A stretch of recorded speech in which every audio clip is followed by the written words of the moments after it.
stands. Cool. And I second, and we have Dick as one of our other members, and I don't Tom's see any here. of it. Tom and Tom too. So we'll agree to, is it adopt or accept the agenda? Accept the agenda. So get started. I think the next meeting, we're going to discuss the independent master's report and the hearing, which I believe is on June 9th. Absolutely. 5th. And Kelly, this is accessible to the public, right? The June 9th hearing.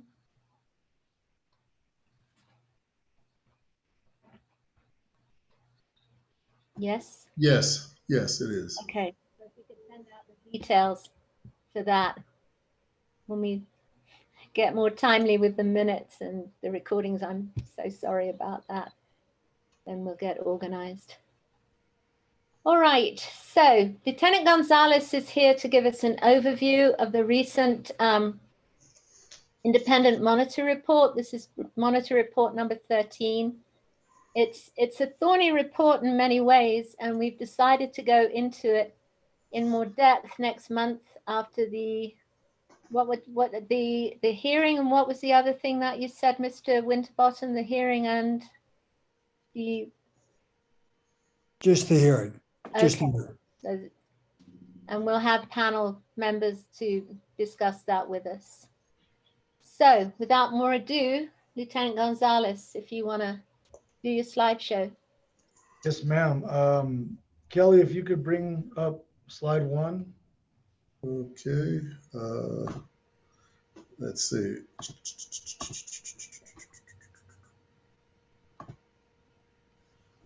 Okay.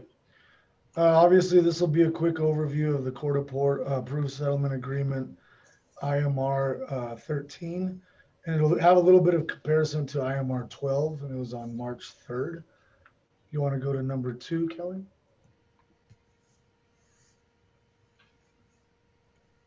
So the independent monitoring team is obviously headed by James Ginger, and this is the IMT members. You got Mr. Phil Coyne, Mr. Dan Giaquinto, Laura Kennard, Dr. Kennard, Rick Nastillis, Albert Preek, Stephen Rickman, William Toms, and Mr. David Torres. If you would go to the 3rd, please. And here's a couple links that have the whole agreement. And Kelly can probably email that to everybody in the group if they want it. Yeah. So we'll go to 4 next. So the CASA sections, they go over use of force, specialized units, crisis intervention, policies and training, misconduct, complaint intake, investigations and adjudication, staffing, management and supervision, recruitment, selection and promotions, officer assistant and support, community engagement and oversight. 344 paragraphs total, 276 paragraph measurable for compliance. And I don't know if you guys have seen these before, but there's 3 levels of compliance. There's primary, secondary, and operational. So primary is basically the policies and procedures. Secondary is training on all those policies and procedures. And operational are basically putting them into our daily operations as a department. Go to number 5. So this is a graph outlining from IMR 1 all the way to IMR 14. As you can see, right around IMR 6, around IMR 8, we were at 100% for primary compliance, and we've maintained that across 8, 9, 10, 11, 12, and 13. For secondary compliance, as you can see, that's the lighter blue line. We were at 63% in 5, 70% in 6, 8, we were in 8, 76%. IMR 9, we were at 80%, 81% in 10, 93% in 11, and in 12, 92%. And in this most recent one, we are down to 82%. If you look at operational, again, there's a upward trend in most of the bar graphs until this most recent one, we're down to 59% as far as operational. And we were as high as 65% in IMR 11. Let's go to 6. So if you compare the two, we got primary in IMR 12, 100%, IMR 13, 100%. Secondary, 91%, down to 82% in this last IMR. And operational from 64% to 59%. So since IMR 12, we had a loss of compliance in secondary of 9.9% and operational a loss of 7.8%. Go to 7. So you can see here's where the breakdown is. You have use of force. Total number of paragraphs with an increase in compliance, we had 3. Total number of paragraphs with no change in compliance, 44. And total number of paragraphs with a decreased compliance is 29. Crisis intervention, we had 0 as an increased compliance, 22 with no change, and 6 paragraphs with a decreased compliance. So those were our 2 problem areas. Specialized units, we had 1 go up, 19 stay the same, and 0 decrease. And policies and training, we had 0 increase, 20 with no change, and 3 with a decrease. Go to 8.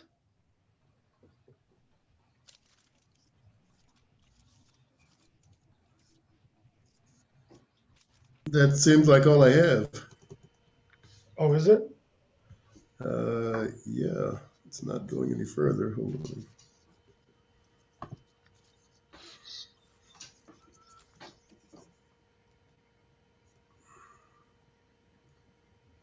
Oh, okay. So A, misconduct complaint intake, investigations, and adjudication. We had 1 paragraph go up, 37 stay the same, and 2, we had a decrease in compliance. Recruitment, selection, and promotions, we had 0 go up, 14 stay the same, and 0 go down. Staffing, management, and supervision, we had 0 paragraphs go up. We had 29 stay the same, and 1, we had a decrease in compliance. And officer, assistant, and support, we had 0 increase, 7 stay the same, and 0 decrease. And number 9 next. So community engagement and oversight, we had 3 go up in compliance. We had 30 paragraphs stay the same, and 5 we had a decrease in 5. And implementation, compliance, assessment, and enforcement. Total number of paragraphs, we had 0 increase, 0 change, and 1 decrease. And that is the last slide. So Lieutenant Gonzalez, when you talk about paragraphs, do you mean paragraphs in the CASA? Yes, ma'am. Okay, just to clarify that. Thank you. And I know you want to, and when you want to go deeper into this, obviously after the next court night. And what I'll probably do is I'll have DC Garcia, who can explain a lot more about why things went up and down. Again, I know we're pressed for time, but we had COVID for a year, and a lot of the training that didn't take place in the academy affected a lot of our paragraphs. Okay. So there's that. Yes, we're already thinking about who to have on the panel for next month, and we will have the Deputy Chief Garcia more than probably. Tom, Dick, do you have a question? Lieutenant, just to be clear, when you say that there's no change in terms of the compliance, that doesn't mean you were in compliance with the paragraph. It simply means that there's no change. So you were out of compliance, it goes in as a no change. Well, if you're looking at the graphs, if we were in compliance, so we have a certain number of paragraphs that were in, certain number that were out, and then some that dropped out of compliance. So the bottom number that I was showing you, let me see if I could see on my screen.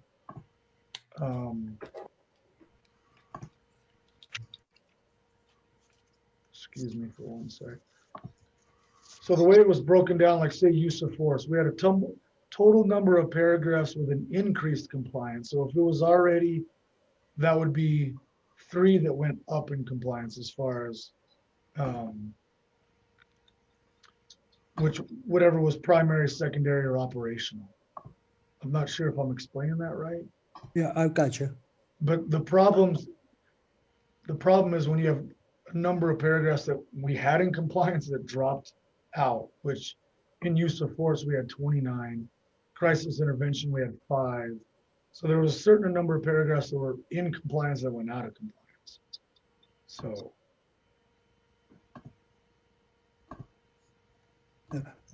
I guess what I was questioning is when you say that there was no change in the compliance, that means if you were on the 12th report out of compliance, Right. and remained out of compliance in the 13th, that gets no change. That's correct. So that first graph said total number of paragraphs with increased compliance was only 3. So if we were out of compliance, we only had 3 of those in use of force go up to with an increased compliance, if that makes sense. Yeah. So that we would say there's 58% on use of force that is no change. That Right. doesn't mean that they were in compliance Right. and there wasn't any change. Correct. More than likely, some of those are you weren't in compliance and you didn't raise the bar at all. That's correct. Okay. Yes. Are there any more questions? Anybody in the chat have a question for Lieutenant Gonzalez? We are deferring the deep dive into the monitor's report, as I said, until next month, because there is a hearing on June 9th, and it is accessible to the public, and we will get the detail. It's going to be a webinar, a Zoom experience, of course, but we'll be able to send details on how to get on it. It's a long, long day, very long day. But it's, I mean, I listened to 7 hours of one of the last hearings and it was amazing. I mean, it was worth those 7 hours, truly worth. And that 7 hours is not the whole time, just letting you know in advance. But there are some very interesting, enlightening things that come out of those hearings. But we will be giving you potted versions and our own experiences of the hearing, right, Mr. Winterbottom? Yeah, we will. So I apologize that this is a quick skim through this time, but as you see, there is some deep cause for concern from this monitor's report, and there will be changes. There will have to be changes, and some of these changes will come out, will be mandated. Would that be the right word, Mr. Winterbottom? Would be mandated out of the hearing, or? You're mute. Depends on what the judge decides the right word is. The decree, the consent decree is mandated. It's a court order. Right. So it's already in the mandate position. The question is, what's the judge going to do beyond that? Mm-hmm. Okay, well, if there's nothing else from anybody else, thank you so much, Lieutenant Gonzalez. You're welcome. Thank you for that brief and concise view. Thank you for having me. And as I said in my email that I sent out, our themes this tonight are accountability and trust. And so we just got through an accountability section because we're hearing about the monitor's report, and APD and the city will be accountable to that report. We'll have to make some changes after the hearing that get us better in with the report. And now we have our panel discussion on restorative justice, which slots in because accountability and trust are at the very heart of of restorative justice. If none of you know about it, you have the best person here to explain it, because she knows all about it. And we're going to start with that brief cartoon. Yes, Tonya? Okay.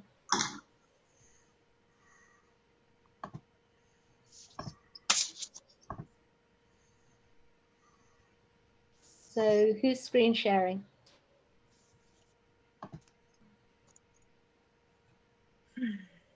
You are muted, Tonya. I think I can share it. Let me see. I thought I had it up. Hold on just a second.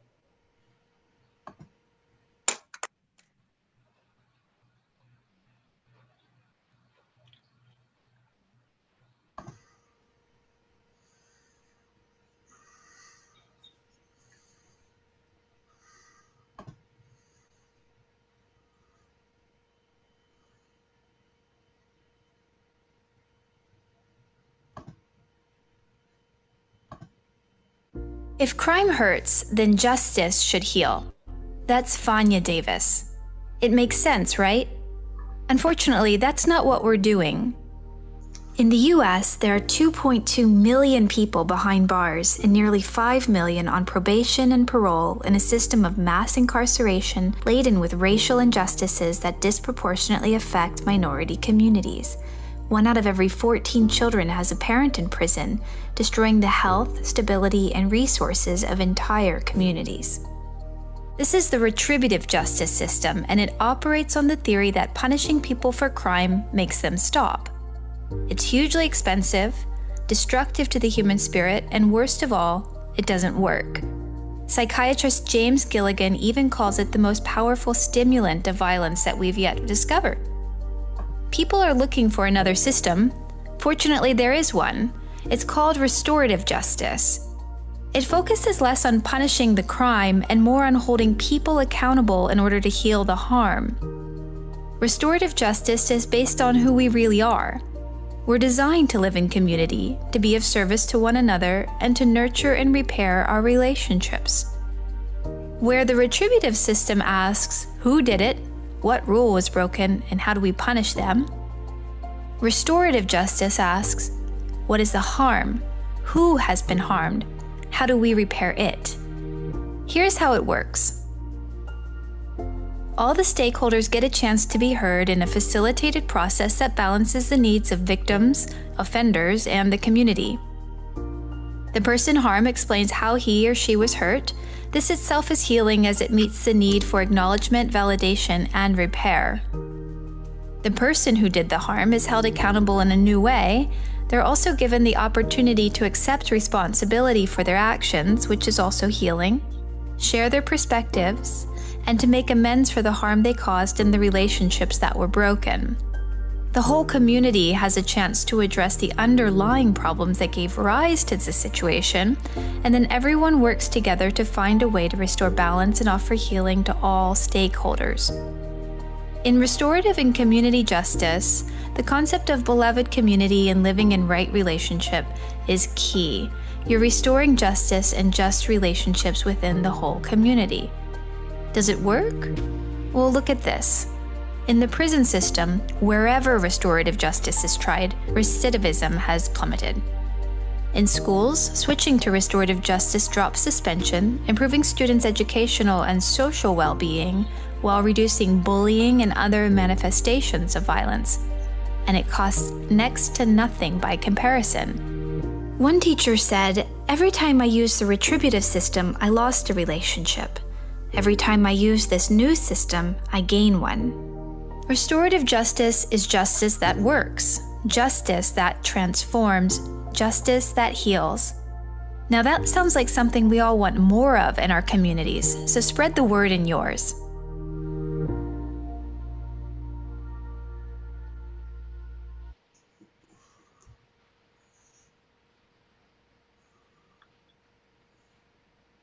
Thank you.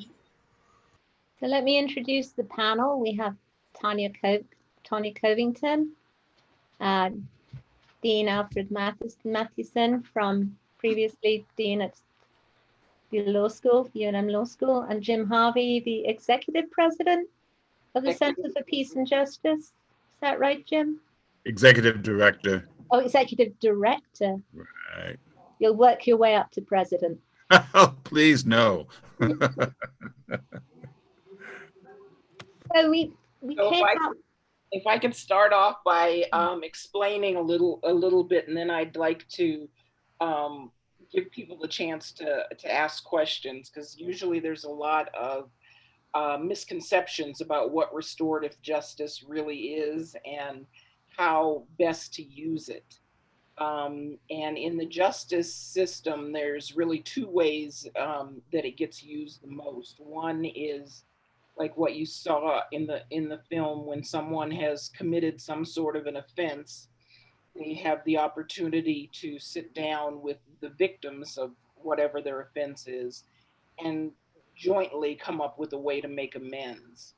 The other way is that if a community member feels like they've been wronged by the police, they can also sit down and have that conversation. The difficulty is that both sides have to voluntarily agree to have the conversation, otherwise it can't take place. So any questions about it, or anybody that knows anything about restorative justice?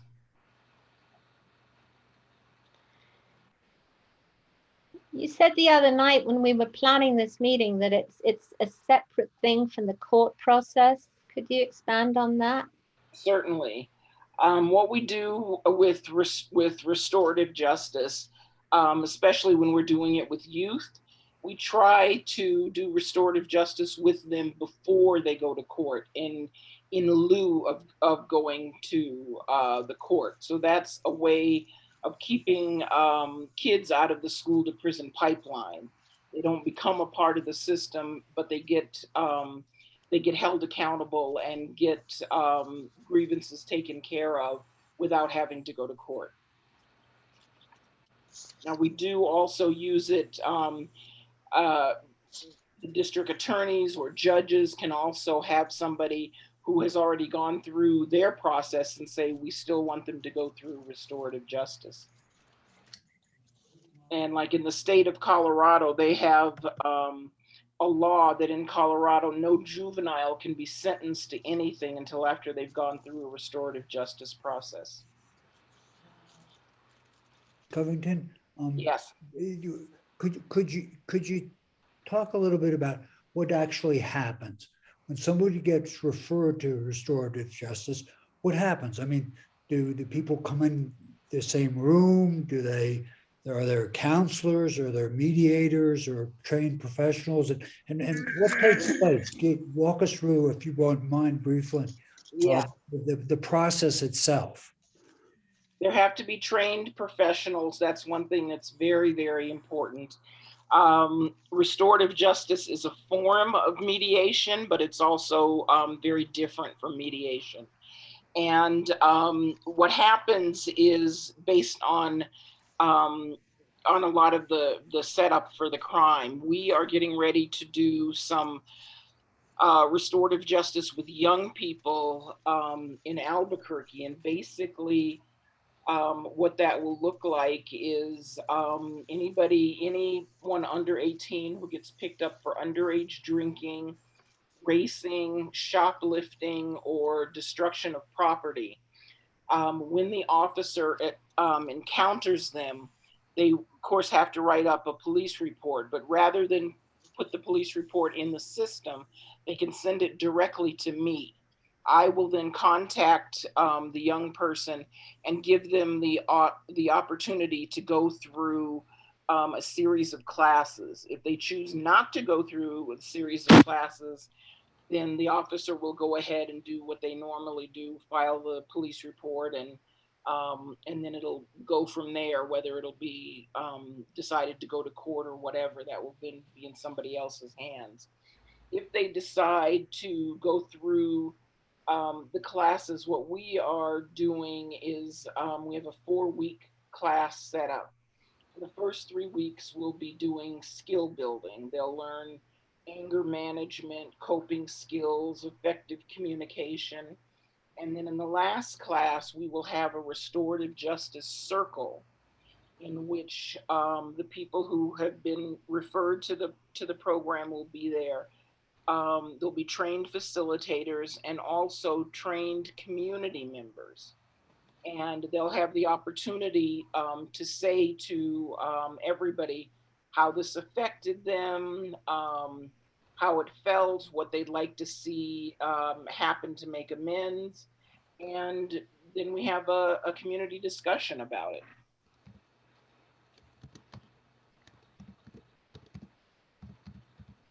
You're on mute. I'm sorry. Uh-huh. So the victim and the perpetrator are actually in the same room at the end of the session. Absolutely. Absolutely. Yes. Yes. And I see there's a question here that said there have been various district attorneys in New Mexico trained on this.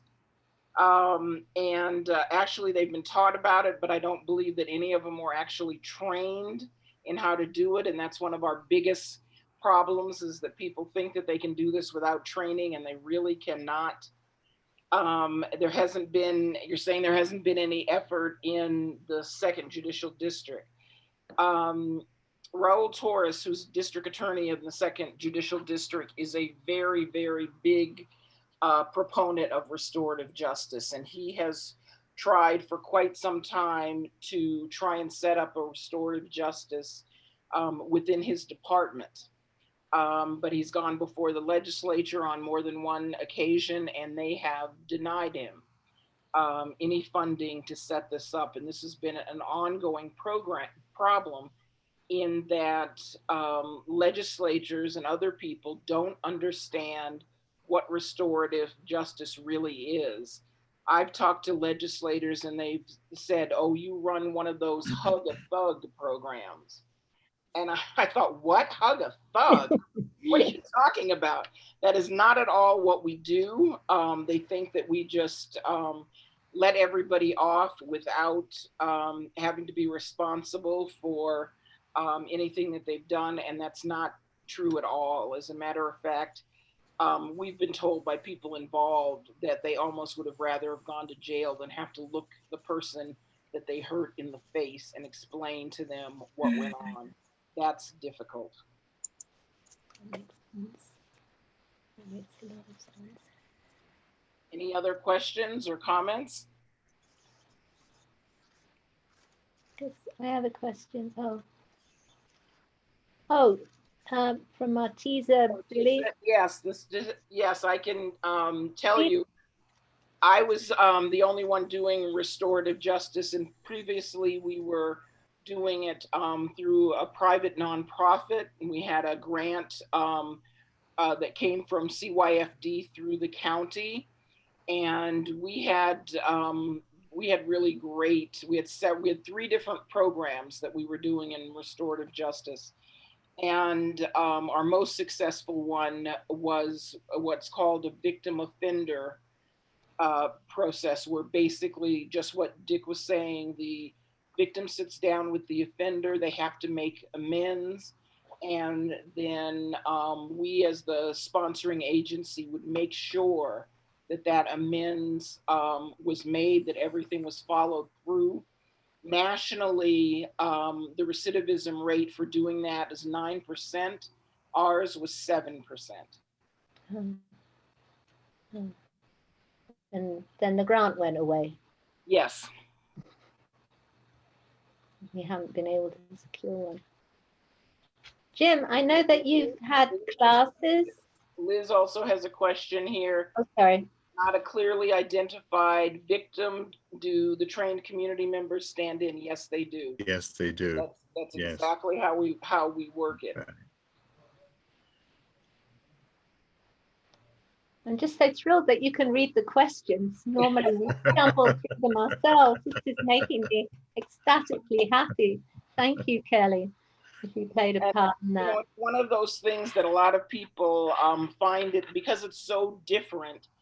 in the punitive system and the system set on punishment, people have a difficult time believing that it works. But I can tell you, as someone who has done it for the better part of 30 years, it works in ways people would not imagine. And most people cannot imagine until they actually see it work. One big example I can give you is a couple of years ago, when we were doing this through the nonprofit, every every police report on anyone under 18 automatically goes to juvenile probation. And so what that means was, and we know in Albuquerque, there is a policeman in every middle school and every high school. So the kinds of things that I would have gotten sent to the principal's office for before now gets written up as a police report. That police report automatically goes to the juvenile probation department by law. Juvenile probation department decides whether or not the individual can go through a diversion program or whether it gets kicked up to the district attorney for to be prosecuted. And so we had a lot. We were doing, well over 300 kids a year. And one of the big ones, and like I said, we also had an agreement with all of the children's court judges. They were so in favor of restorative justice because they'd seen it work, that we were able to offer the kids a real second chance. If they came through and completed our program, they would not go to court, they would not go to detention. And if they had no other problems before they were 18, their records would be sealed. So it wouldn't keep them from going into the military or getting college grants or what have you. One summer we had an incident happen, and a judge recommended this case to us. We had 3 young men who lived in a rather upper class neighborhood, who, just as young people do, got a wild hair one night and decided that one of them had a new truck and they would go and see how much destruction they could do with the new truck. And in one evening, they basically destroyed 42 people's property in one night. They were caught.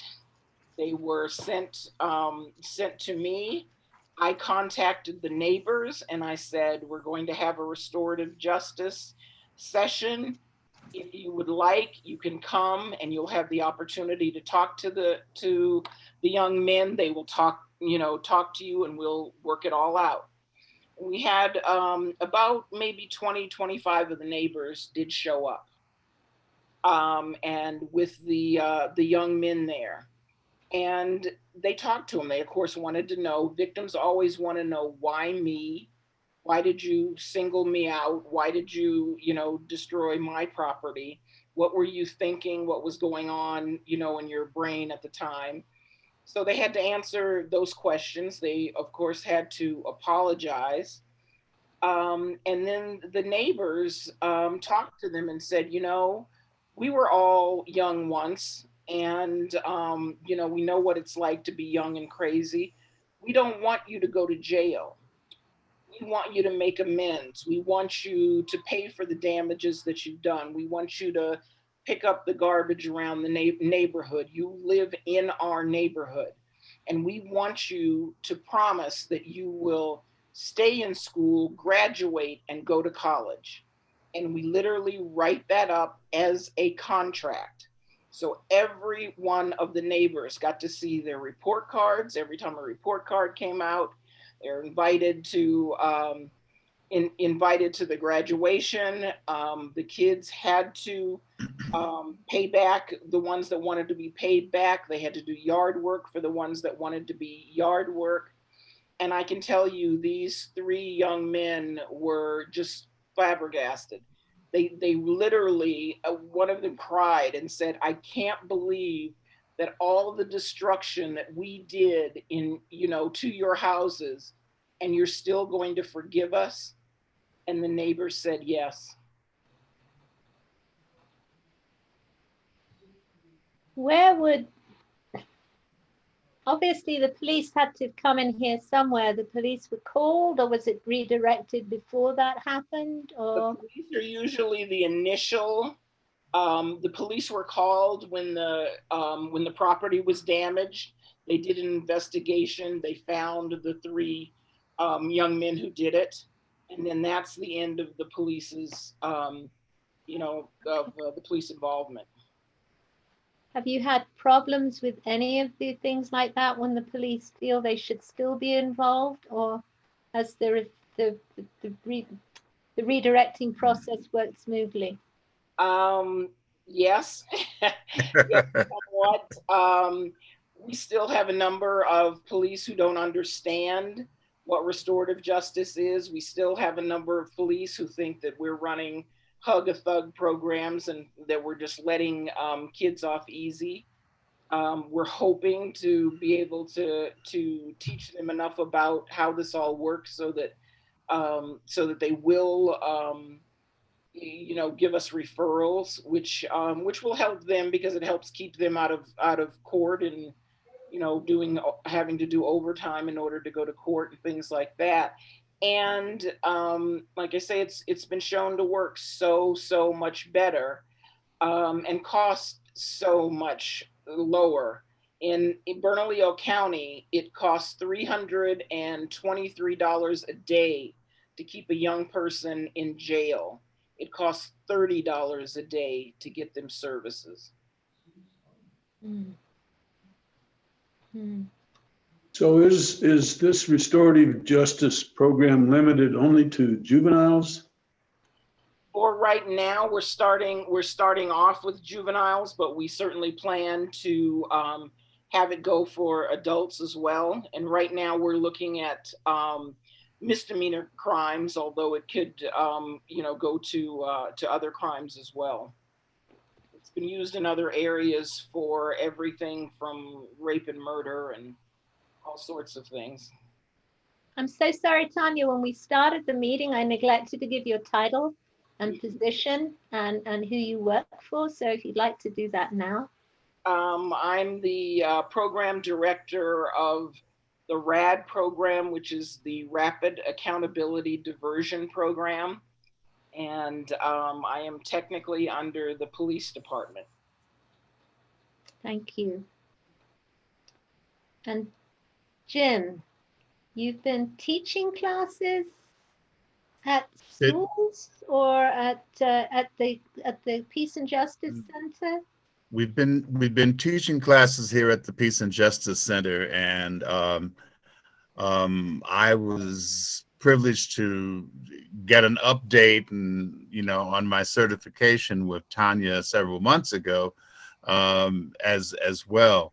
So we are now looking at really pushing hard to make reality the presence of several restorative justice centers around the city. We, if you just look at the statistics alone, if a community is equipped with restorative justice and conflict mediation in that community, if it's a community that has been struggling with a lot of issues, a lot of behavioral issues, we'll see that incidence of crime really plummets because of the fact that people within the community are actively engaged as restorative justice counselors, and that makes a tremendous difference. People will begin to go to them. I was just listening to what Tonya was talking about, how she described how the process typically works, and it really lends itself to community building in many instances, where members of the community that have been harmed, have been wronged by something, are coming together with members of the community who are perpetrators, and there's a whole new relationship that can ensue as a result of a good restorative justice process. I recall a young man that I had in one of my groups. Oh, good grief, it's been over a year now since COVID, but a young man who at the age of 10, had the sole responsibility of carrying the guns for his gang member friends. And, you know, and it was because of his age that everybody said nobody would bother him. No one would assume that this 10-year-old had a gun. And it, you know, his purpose was to have the gun and have it at the ready in case one of the gang members needed it. Well, at the age of 14, he ended up in the system. And it was because of intervention with his grandmother, who he'd come to live with, that he ended up in my class. It was a diversion class. And it was remarkable to see the turnaround in this kid, you know, after just 6 weeks of really intense discussion and engagement with several other people. And at the end, engagement with his own family members, for that matter. You know, at the front end and at the back end of these programs, you know, we make certain that we engage family members because so much really turns on what kind of a relationship they have as well. So the accountability and the trust, as I said at the beginning, is the true tent pole, are the true tent poles for restorative justice. Absolutely. Absolutely. Yes, yeah. Especially for young people, they don't always get that. One of the things when we do evaluations, young people tell us time after time after time, no one ever talked to me. No one ever asked me my side of the story. Nobody ever asked me what was going on with me. And they are so relieved just to be able to say, you know, this is what's going on. And we have to start remembering that with young people, that they do things very differently. I always say, you know, I've never had a 13-year-old that's come to me and say, you know, yes, I'm having problems because my father's in prison, my mother's on drugs. You know, I'm 13 and I'm responsible for seeing to it that my siblings get fed and get put off to school. Nobody talks like that. What they do instead is pick up a brick and throw it through a window. Behavior is their form of communication. It's also amazing the number of parents who often seem to feel as if they have reached the end of their rope and their only recourse is to call the police on their own child. Yeah. And put their own child in the system. And so this is where the intake process is such a valuable part of what we do, because it's there that we have this robust discussion with parents and their children and get them really talking like they've never talked before. And that in and of itself opens up a floodgate of conversation and realization that, yeah, as a parent, this is not what I should be doing. And as a child, you know, I need to begin to figure out how to dial back, you know, on my own behavior and try to communicate. Let's get everybody communicating the way they haven't. Children don't talk to their parents. Parents don't talk to their children in the way that children would you know, need to be spoken to. You know, it's always commands and threats. And here we're talking about, you know, reason. We're talking about the realization, you know, of what has happened and the impact that it has had on whoever they've harmed. Well, what's interesting is there's this new city department that's still in the process. Tonya, perhaps you can speak more to that. And while you were speaking, because police don't want to get called to arrest kids. They don't. No. So, no, You're right. They were talking about the program, or the new department will send someone like a counselor or someone who's more appropriate for talking to a kid. And as Jim was talking, I thought, well, you guys, why not the restorative justice people go out with the police? Well, going out with the police wouldn't necessarily help, but getting referrals from the police. Yeah. is basically how we work. And yes, it would be wonderful if we could be included in with that new department. Yeah, the police presence can in most cases prove to be very offsetting. You know, a uniformed officer shows up at your door. With everything that we hear and see and read and talk about regarding the police, you know, children are on high alert. Adults are on high alert, but children in particular are on high alert. So you lose some access automatically if you talk about a uniformed officer being engaged, you know, at the outset of some intervention with a child. So it's so important that this new program really comes to life, because we're talking about an alternative to a uniformed police presence. Yes, I mean, I'm sorry, I said it wrong. I know that Yeah, that's all right. alternative people come out, but some of them late at night and stuff, they're requesting police escorts Mhm. because of safety and stuff.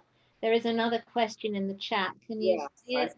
Are you able to engage with APS? Sadly, APS has not engaged in restorative justice the way we had hoped they would.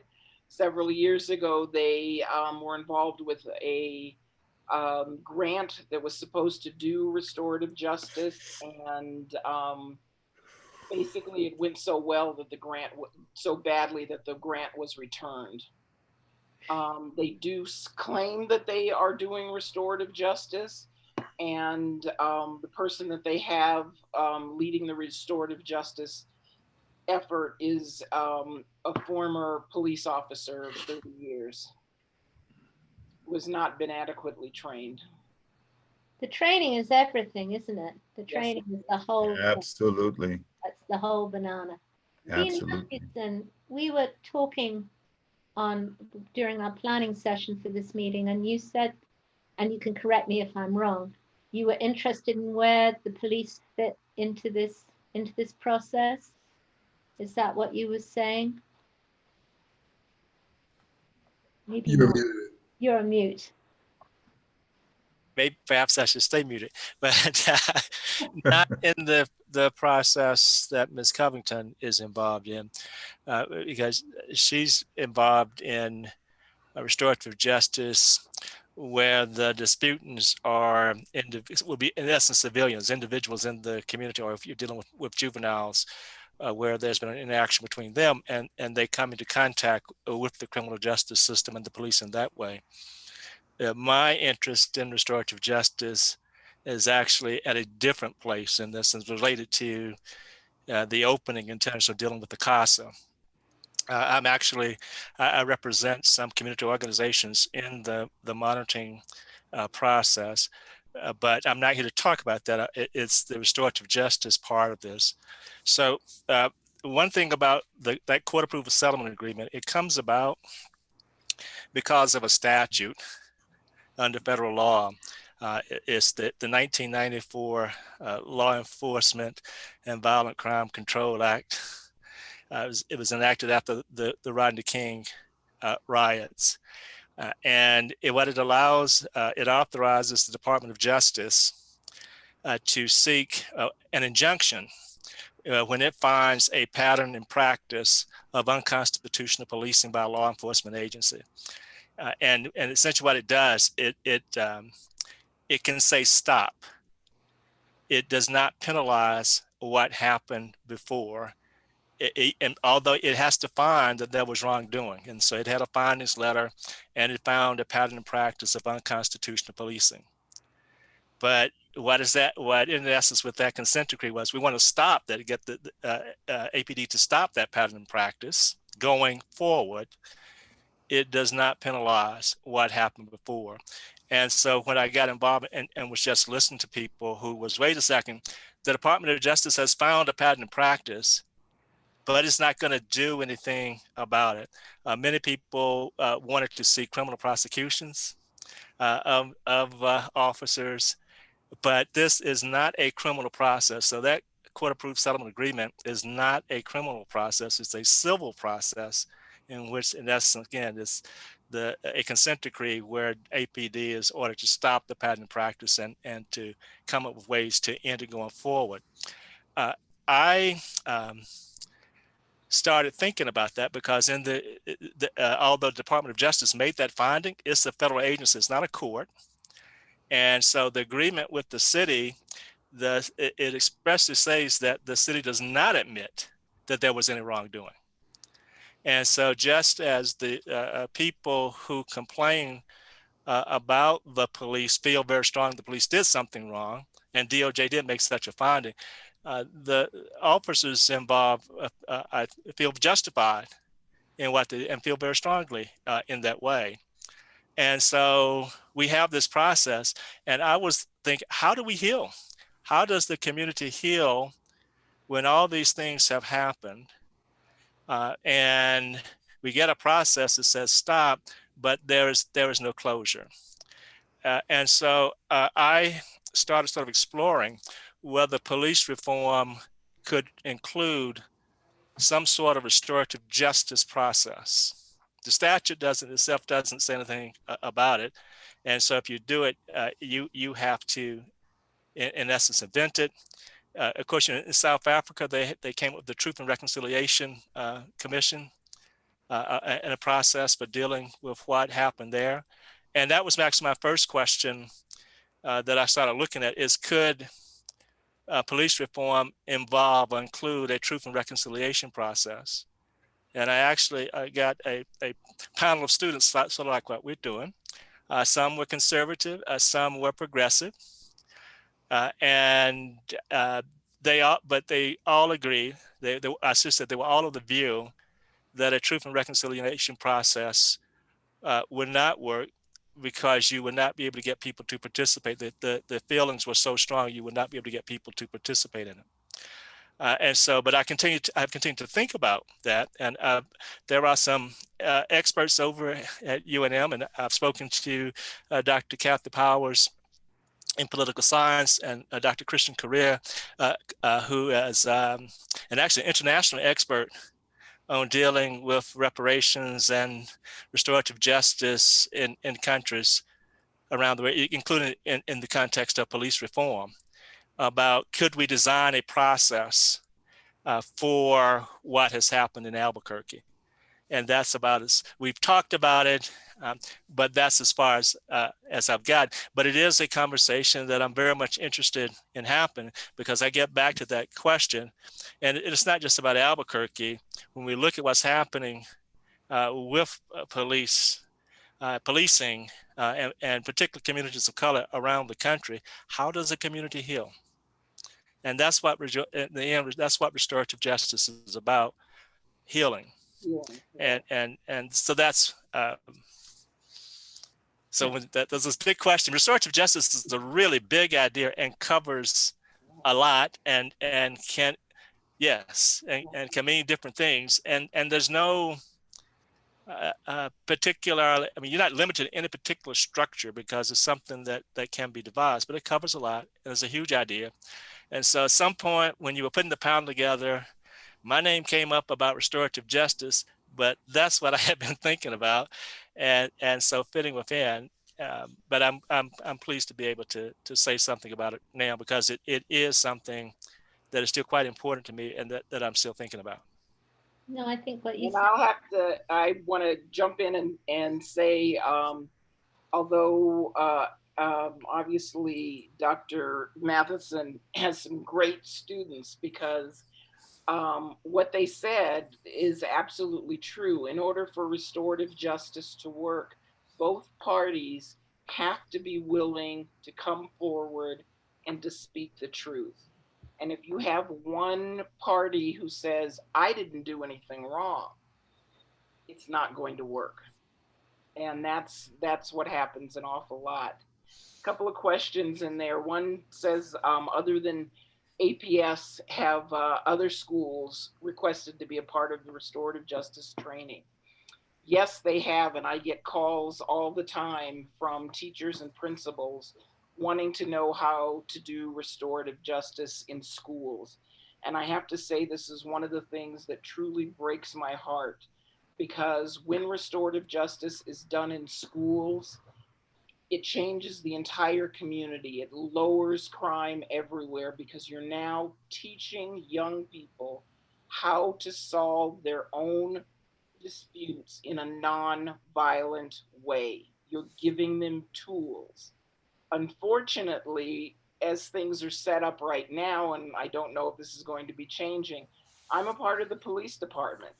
And the police department has said, we don't want you taking your time working in schools or helping out. And as I said, it's something that breaks my heart, because I feel like that's where we need to start, is, you know, teaching kids that there are ways of solving arguments without hitting or getting a gun. And you know, we should be doing this with every seven-year-old in the, you know, in the city. And someone also asked, does restorative justice work with perpetrators with mental illness or substance use disorders? There have been some people who have tried to do it. I have a tendency to say no, because if a restorative justice process works out fine, what usually ends up is a written document where people have said, I will do this, continuing on.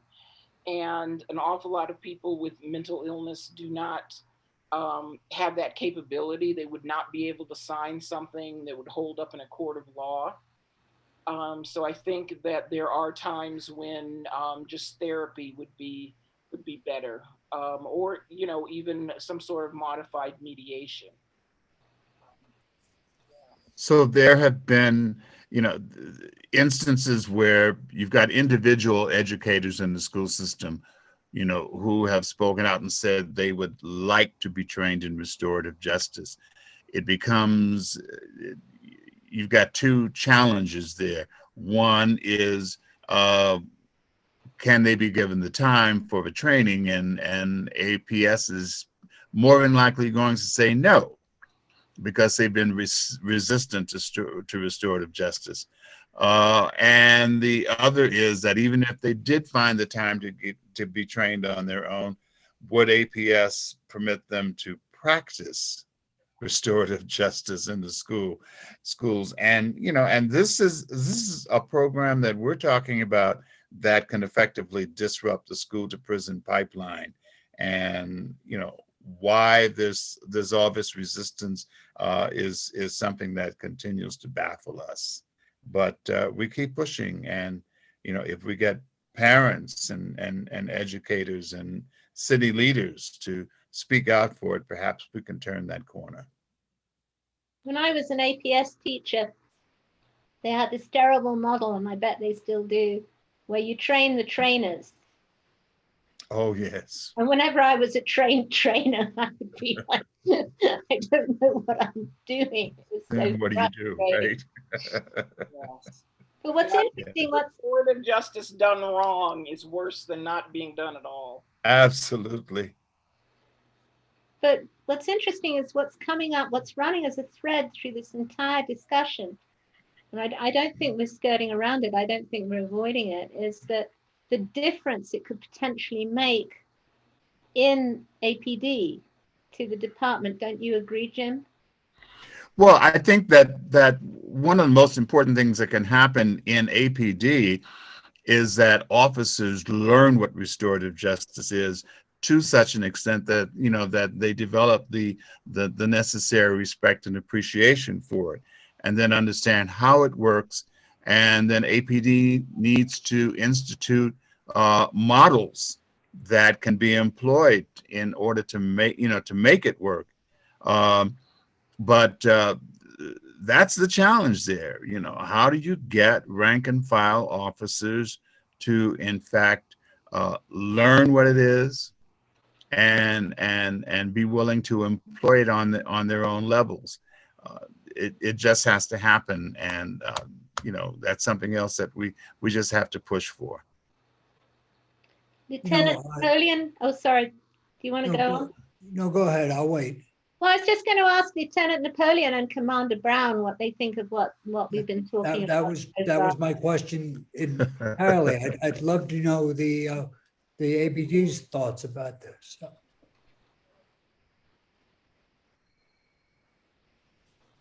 So for my take on it is, I mean, I'm in full agreement that restorative justice works. We try to do it. We see stuff for the, the party intervention program where, we get a lot of violent calls at party houses and things like that.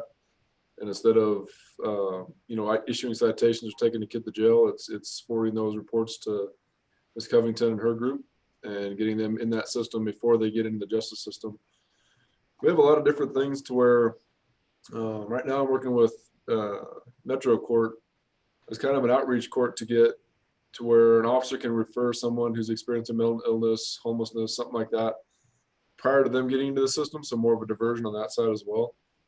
I think the biggest thing that pretty much everybody on the panel's hit on is that training aspect of having the officers understand exactly, you take an officer who's going from call to call to call, and they come to a call and you have a juvenile who's committed a crime against another person. That other person's upset, that other person, whatever the situation instance may be. And what's the immediate thing to go to the next call? Take them to jail, go to the next call. And I think the biggest thing too is identifying which calls for the officer are ones that would be a good conduit for restorative justice, and then which ones, I mean, I'll flat out say it. Some people need to go to jail and some people don't. If somebody commits a violent crime against someone else and that person is bodily, injured dramatically or killed, that person should go to jail.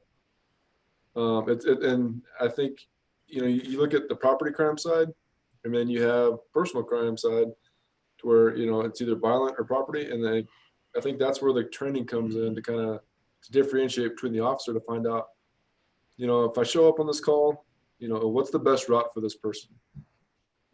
We have a victim because, narcotics cases are easy because look at it this way, the state's the victim, right? And so the state can choose and decide how we move forward with prosecution and how we move forward with, how we want to prosecute someone for narcotics. It's a little bit different when we have an actual victim of, say, somebody's got their car stolen, somebody got their property vandalized. And I think that's the best thing that you guys have brought up tonight is how do we get the officers to realize, on which call, and how do you differentiate between that? Like which ones, how do you divert someone? Because not everybody's going to get diverted. Not everybody, in a perfect world, would they? Yes. In a perfect world, if we had lots of money and get these programs up and going, it would be great.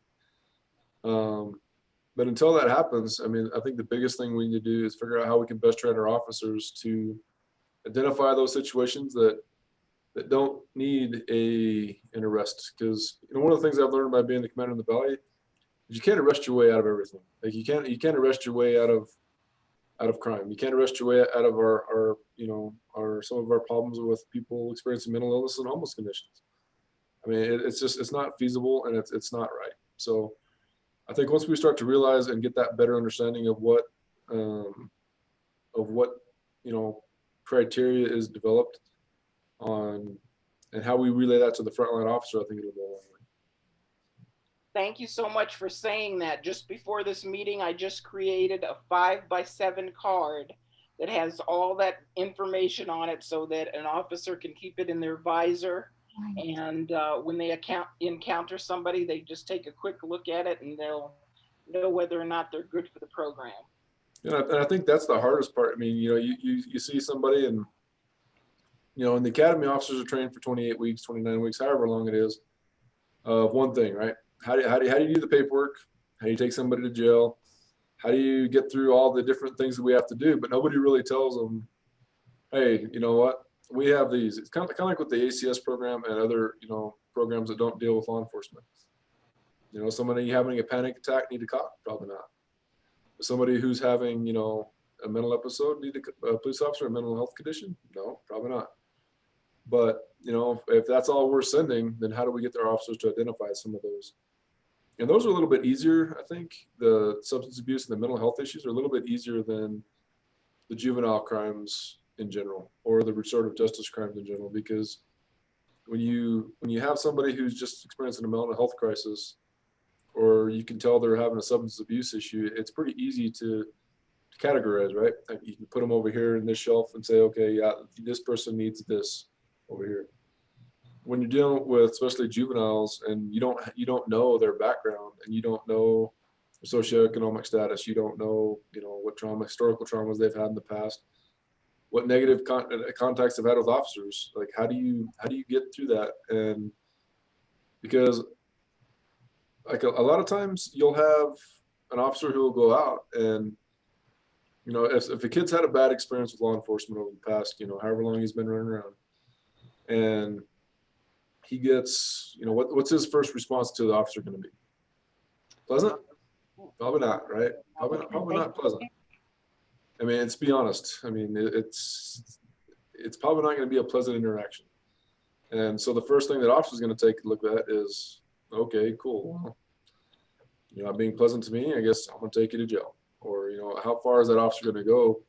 And trying to break through that and see, how best do we get our officers to go past that extra step and say, okay, well, there's some underlying issues here. How do we identify those?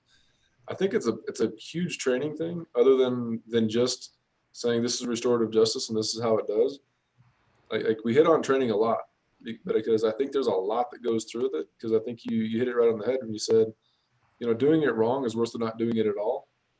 I mean, if we arrest somebody and take them to jail, and the judge can mandate they get training, treatment, whatever they're going to get, that's one portion of it. But then if an officer is trying to do something and it doesn't work, or totally turns that kid off, or however it works, that's the hard part. How do we connect someone to a police officer who maybe doesn't like us? I mean, put it in perspective. If you have an officer show up to a call, I always used to joke, if I would have been liked, I would have been a fireman, right? Everybody loves the firemen when they show up because they're there, for rescue, for help, whatever it may be. But officers are showing up at the worst time in somebody's life. Somebody's either been hurt, injured, something stolen. It's traumatic for a lot of people. So how do you bridge that connection between those traumas they've experienced and what's happening right now, and then which direction do we send them? Where do they go? And that's the tough one. That's a hard one. So the pamphlet, or any information that we can get our officers to help them to recognize some of these different avenues, I think would go a long ways. So, sorry, that was a little bit long. We'll be getting them this week.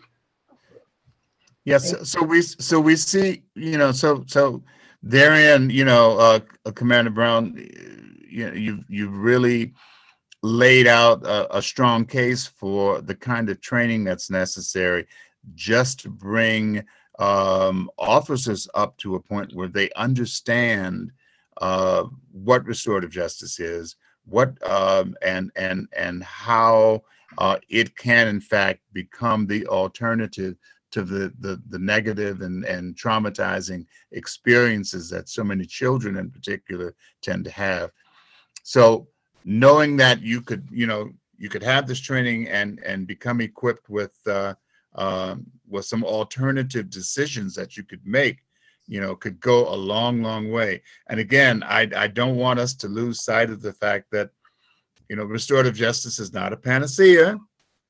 And it's not for everybody. It's not going to work for everybody, as in the case that Tonya mentioned about mental health cases and substance abuse cases. It's probably not going to work there. However, there's so many other situations of nonviolent crimes, that restorative justice can and should be applied.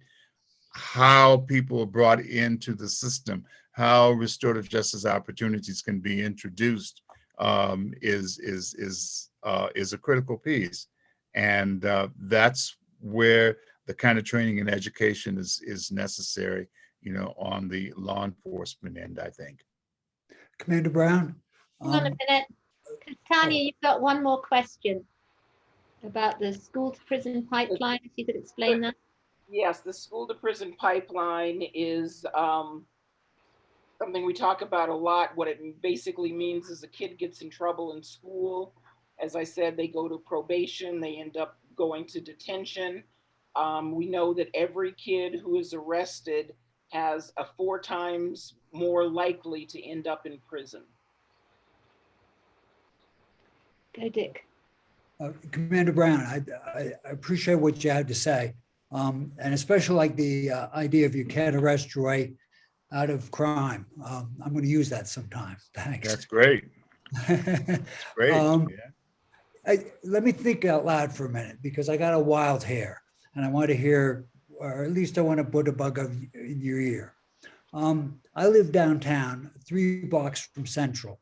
And last night we had drag racers, and my wife, who has much better hearing than I, they don't bother me because I'm half deaf, but she notices it. And I read in the Dan that you're going to have an increased police presence on Central to get the speeders and the draggers and this sort of thing. I'm wondering, and this just crossed my mind as I heard Mr. Harvey and Ms. Covington. What would it be an opportunity to try to use her program when you give citations for the speeding and the drag racing on Central? This is good, maybe this weekend when you have the increased police presence, you could use her or refer her or even have her down there and Mr. Harvey you would transition to try the program.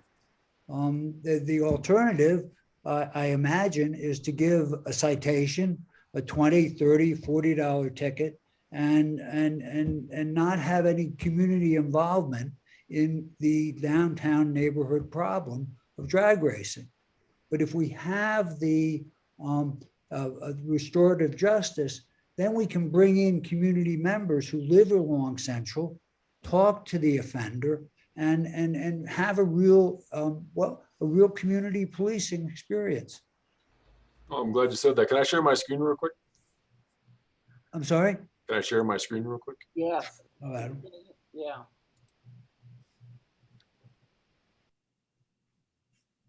Okay, go ahead.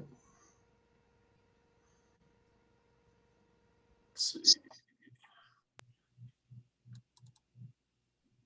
Oh, that's not it. That's it right there. Yay. Okay, so right there is what you see is what I have to be handed out as we're going and contacting a lot of the participants in downtown for the next 60 days is the pamphlet that came from Ms. Covington. I got it from Jared Bachita today. Also going to be passed out is going to be, that's the RAD brochure, and then also the special order on pretty much how to do it.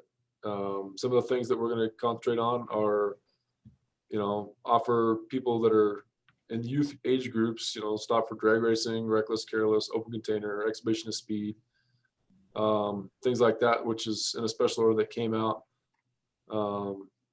Things like that, things that we're not going to have tolerance on, as like possession of firearms, and things like that, because that's just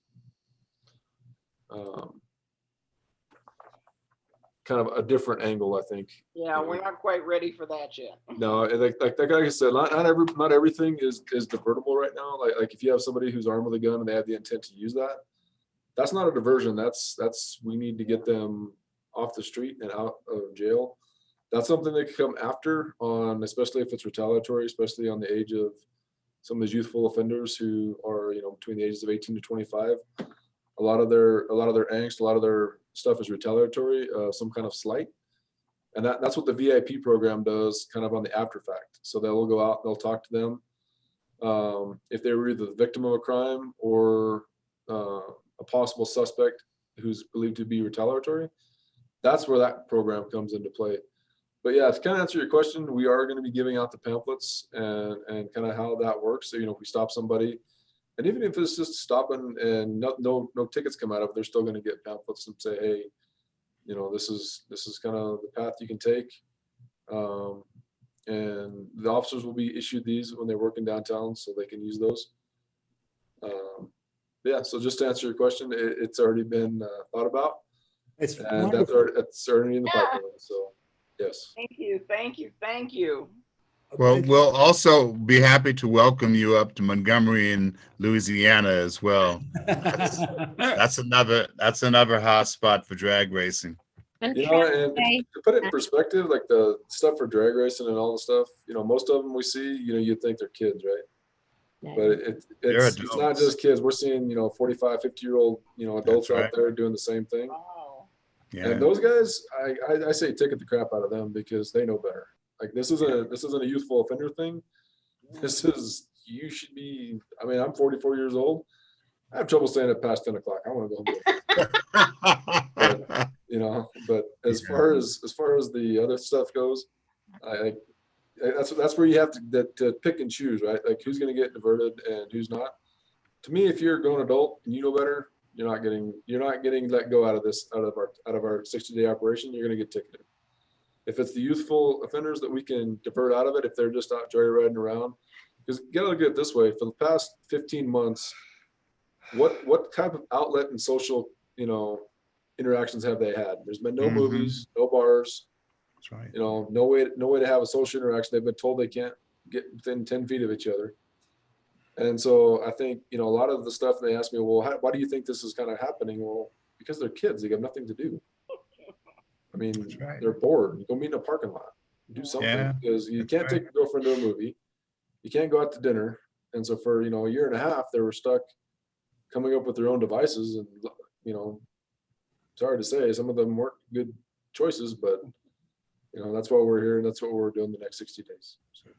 So Commander Brown, are the officers who issue the citation going to recommend that the driver get a hold of Tonya? Or what's going to happen? They'll get a pamphlet. Yeah, they'll get the pamphlet and they'll be able to do it that way. Okay. And let me also say that because this has been such a big concern, and we're just trying to get the word out. The owner of the Albuquerque Dragway is inviting kids to get off the street and come to his area. He's reduced the price and is even giving away free passes. So we're trying to get that information out so that, you know, we're not just telling kids, stop. Oh, there we go. Rowan has it. Yeah. I announced it on my TV show last night. Good. Yeah, because, you know, we want them to be able to have something, because just as the commander said, you're exactly right. They haven't had anything to do. And so this is a way for them to have something to do that won't get them in trouble. I spread the word at the Downtown Echo meeting this morning, and I'm going to send Maria the flyer. So that's out. And actually, I think the people up in Tramway would really appreciate it. I think I already sent it to my counterparts, Foothills area commander, for him to copy and stick up everywhere. Good. Wonderful thing. I'm afraid we have come to the conclusion of this section. So I just want to thank you so much. I think this has been an amazing and enlightening discussion. If you have any final thoughts before you race off into the night. Well, actually, if you could stay for our next section, that would be very good. We have Dorian McKnight, a community member, expressing her concerns about the APD. I forget what it's called. What's it called, Kelly? The initiative that they're doing. Do you know, Lieutenant Crime Nathaniel? matters. Huh? Crime matters. Crime matters. And I'd like to say before we go off to please remember to talk to your legislatures and the people who, city council, the people who are in charge of the budget. We need money in order to make this happen. Right now, I am the entire department, just me. And my salary is coming out of the police department, and it should be that way. Well, to give you a uniform, you can come take some calls for us, Tonya. Yeah. Yeah. I don't I don't want to take anything away from you. I want more people to help me so that we can keep you doing the guns. Thank you for inviting me to participate, and I really appreciated hearing Tonya and Jim and Commander Brown talk about these things. Thank you so much. Now you can sign off or you can stick around, whatever you feel like doing. I'm gonna have to sign off because I've got another meeting yet. Yeah. But thank you for this. Thank you so much, Rowan and everyone. Thank you. Thank you. Okay, so we have Doreen McKnight, who is the community member I was talking about.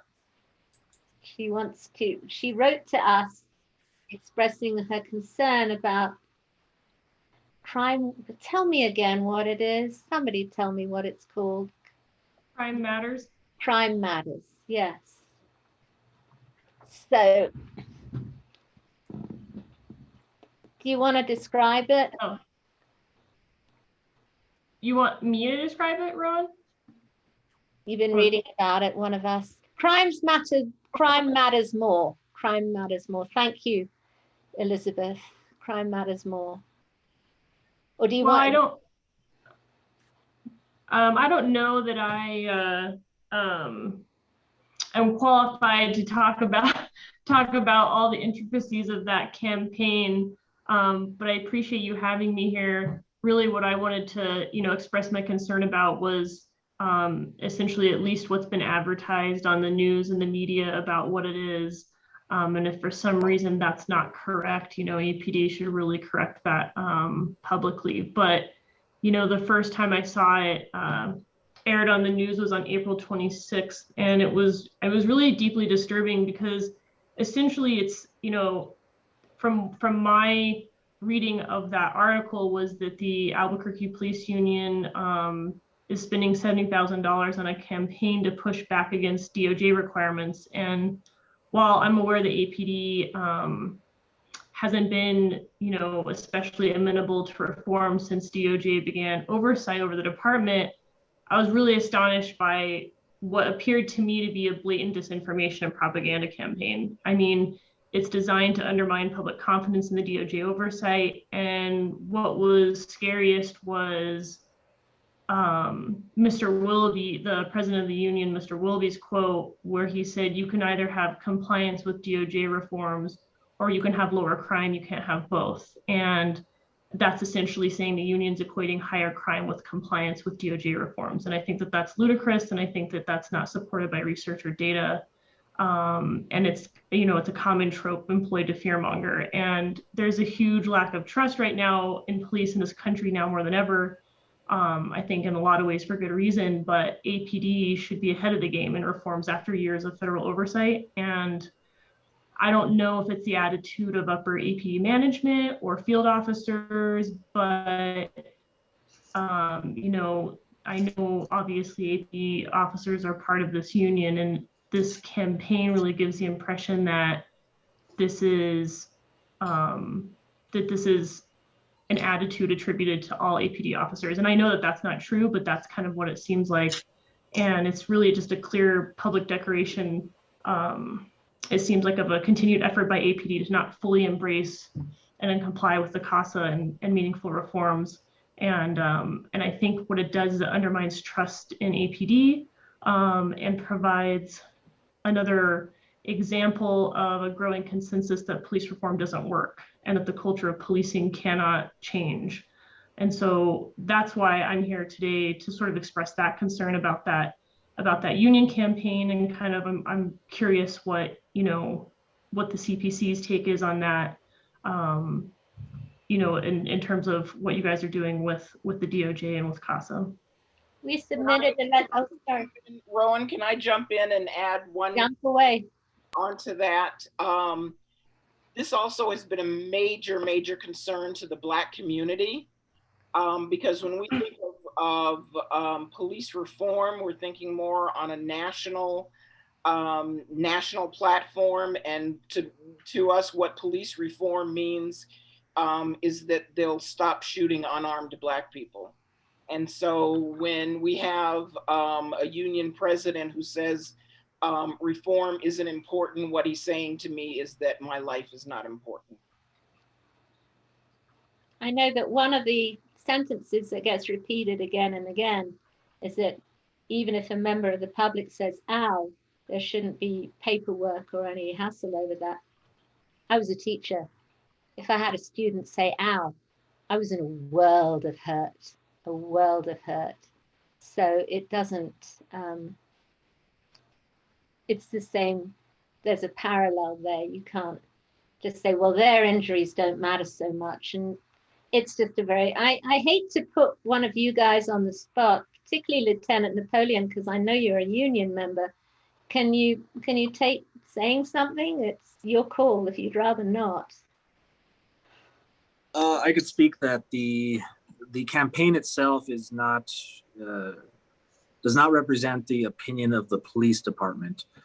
So saying that APD itself is not on the side of reform, that's not really a correct statement, because APD is working towards a reform. Now, as far as the union, I mean, I will respectfully decline my opinion, because I know that my personal opinion is something different than what the opinion of the department is, what I represent. While I'm wearing my uniform and while I'm representing the department, I respect and repeat the way the department sees things.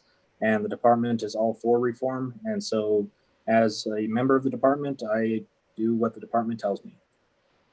Well, we talked about this before, about how sergeants and lieutenants, the commanders are not there at will, but anybody beneath the commander is an APOA member, and how awkward it is for you, those sergeants, lieutenants, because you're supervising people, and yet you're in the same union, and you might run up against something. But you're right, that's maybe neither here nor there. But the bifurcation of the union would definitely make sense.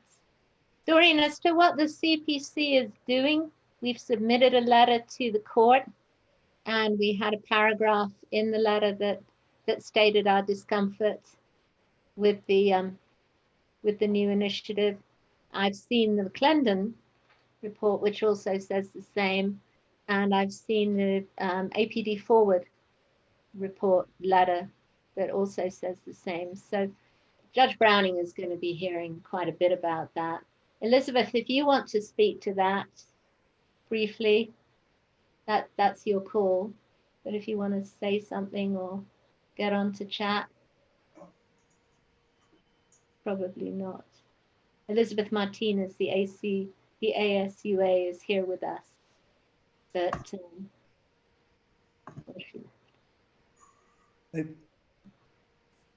I don't know, Tonya, I don't know if Dean Mathewson is still on it. No, he's not. Well, he is very interested in the racial component of police violence. And unfortunately, I don't think the DOJ made a finding when they did their investigation on race. And I know he is pushing the issue as he can as a MECI. So I think he's keyed into that issue, but I'm afraid he's limited to a certain extent by what the DOJ found. Doreen, I wish that the police chief Medina wouldn't couch the union campaign as a balancing act. He keeps saying that we have to balance crime control versus compliance with CASA. And that sets up a false dichotomy to me. Mm-hmm. It means you got to give one to supply the other. So you got to, if you want to get CASA, you got to give take away from crime control, and vice versa. But that's a false dichotomy.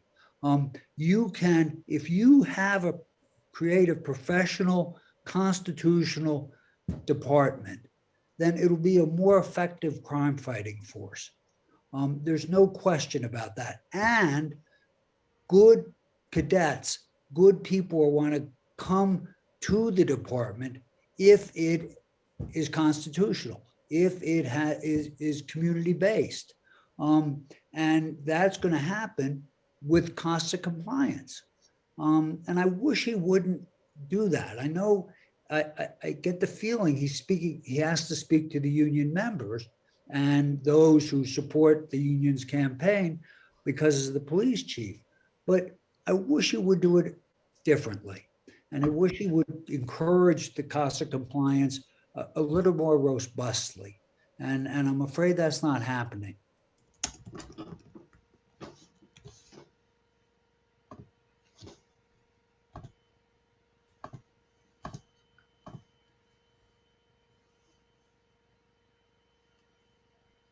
It just seemed important to me that when a community member, as Doreen has, expresses a concern with something, and quite a deep concern, that we have her present at the meeting to speak it. And you explained it exactly the way that I was going at, Doreen. I didn't need for you to explain the whole thing, but you gave your opinion beautifully, and it's the lawyer in you. You did a wonderful delineation. But I just want to say that if any of you have passions or concerns that you just don't want to type into chat, if you want to come on to our meetings and speak out about things that you're concerned about, please do. This is your CPC. This is where you can do that. And Rowan, I just wanted to add, I appreciate that. Thank you for having me. And I just wanted to add that, I understand that the union is separate from APD, to Lieutenant Napoleon's comment. I understand that, but I think the general public, there's not a differentiation, right? You see the union represents police officers. The police officers are the ones out on the street, doing their job. And when you see billboards or you see things on the news where the police union is saying, we think compliance with DOJ oversight is making crime higher in Albuquerque, that's really scary. That's really scary. And we know that that's not based in fact. And so people are going to attribute that to APD. And I think it's difficult to believe that those feelings are checked at the door when you go to work. I don't think that people really believe that. And so it's concerning. Can I weigh in on something real quick? So, kind of put it in perspective, I am an at-will employee, but I'm never afraid to speak my mind. I think I've been pretty honest with everyone in the past. My lieutenants can all attest to it. I mean, I'm not above a good old-fashioned butt chewing. Can attest to it. And, here's the thing is we have to have both. And I think Mr. Winterbottom hit it right on the head. It's a consent decree from federal judge. This is something that no matter if the officers on the frontline level don't like it, this is what we have to do. I mean, this is part of our reform process, and it has made us a better department. It has made, I've fired officers who don't come up with that. They don't fall into that and have denigrated someone or taking away somebody's rights. It's not acceptable anymore, like that kind of behavior. But I think also if you look at our property crimes numbers, the only portion of crime that we're really up across the board in the city on is violent crime. And our aggravated assaults and our homicides are up at a pretty high level. Every other category of crime has been down. So you can do both. You can have compliance and you can also have crime fighting. It's finding the ways to do it better on both sides. We've had to adapt. The way that we did things 21 years ago when I came on is not the same way we do them now. Do I think that we can have both of them? Absolutely. I mean, we have to, right? I mean, this is not only is it a dissent decree, but it's the right thing to do. We've come a long ways in the last couple of years. The training officers have received. Our mental health, dealing with people with mental health concerns and things like that have gotten a lot better. And that hasn't made an effect on how we do crime. And so to put it in perspective, I think, and just because I played football at UNM a long time ago, And when I've been kind of in team sports and team things for my entire life, and looking at, you know, if one football player gets in trouble, you know, it's not Josh got in trouble. It's Lobo football player got in trouble, right? It's the same thing with APD. So when the public sees something from the APOA and they see it as APD, is it my belief? No, it's not. But I do understand that it's taken as it's an APD, you know, we're all put into that same category and boat. But I will tell you this, we can do both, and we are doing both. We've had some setbacks that we're working on, both through training and through, you know, we've hired Sylvester Stanley to kind of take over the compliance portion of it, separated the chief from the compliance portion so the chief can focus on more of the running of the day-to-day operations of the department. And Sylvester Stanley, the superintendent, can run the compliance side, because it's a lot to do both. And so I think they've come up with some pretty good solutions on how we're doing, how we can do things better. We can always do things better. That's why we have our CPC, right? So we have these open, honest conversations so we can get input on what your concerns are. And to me, it's telling when, and Ms. McNabb, I appreciate your comments and your input because it's eye-opening.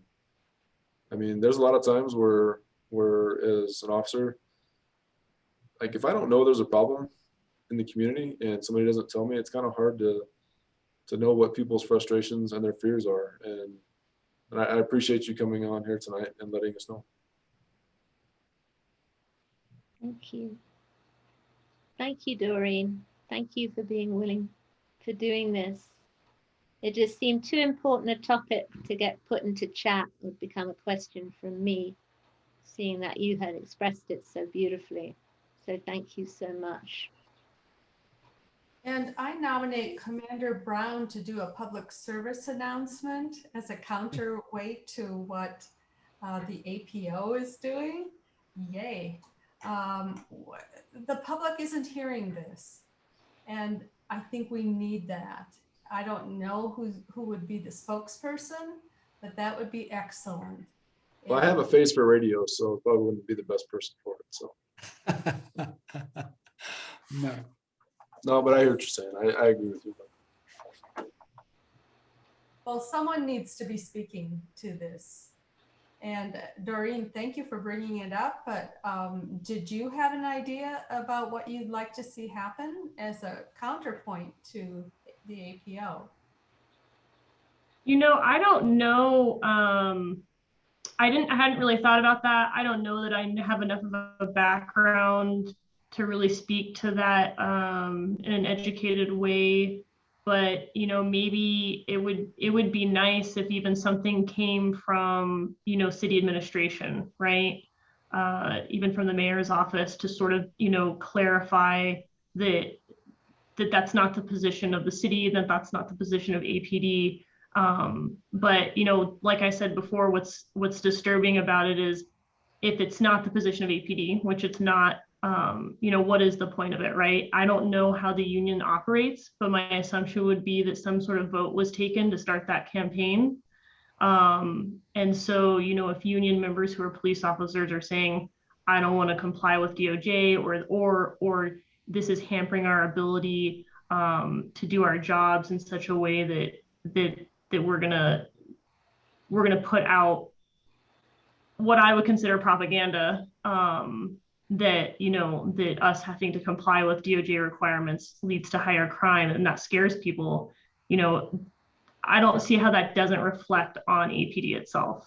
I get that they're two separate entities, but it still reflects on the officers themselves. And I would hope that maybe someone higher up in the administration, and whether that's Chief Medina or the mayor, maybe could do some sort of public announcement about that, do some sort of media around that as well.